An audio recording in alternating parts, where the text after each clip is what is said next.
Capital One Bank just decreased my credit line by 60%.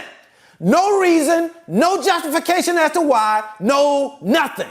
Come on inside, let's talk about it to make sure you're prepared, just in case you find yourself in a situation like this. Woo! This stuff will drive you up the wall and make you lose your hair. Unless you already lost your hair. But that's a story for a different day. Today I want to talk to you about my Capital One business credit card. I've had this credit card now for the last 5 years, and to be straight, we got started off on the wrong foot with Capital One because I thought this credit card was a business credit card that was reporting in my business name on my business credit. But it didn't work out that way. It was actually reporting on my personal credit. And how did that happen? Well, during the application process, I used my social security number thinking I was a co-signer for the business, but they were actually using my social security number to run my personal credit.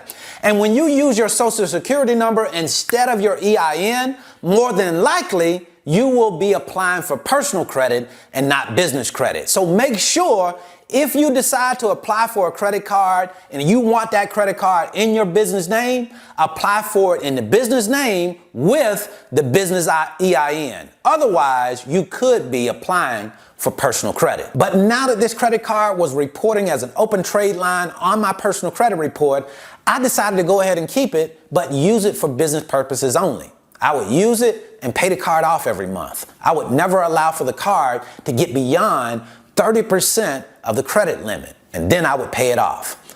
But for some reason, last month, Capital One cut my credit line from $12,000 to $5,000, and they didn't give me a reason why.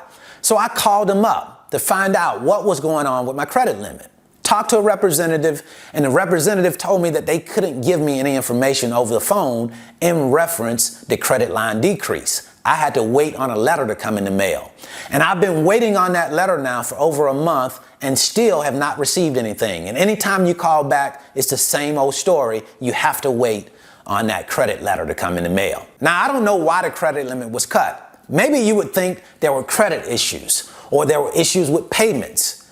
But I haven't had any of those issues. I have exceptional credit. My credit usually fluctuates between 825 and 840. I don't have any missed payments. I've always paid them on time, never had a problem with slow payments. So I don't get it, unless the banks are trying to protect themselves and are cutting back on credit limits. But you would think that they would cut credit limits on accounts that they were having problems with, not just cut credit limits across the board. And I don't think that's the case. I think mine was cut, and they owe me a reason as to why it was cut. Do you have any idea why they decided to slash my line of credit? If you do, drop us a comment in the comment section and let us know what you think.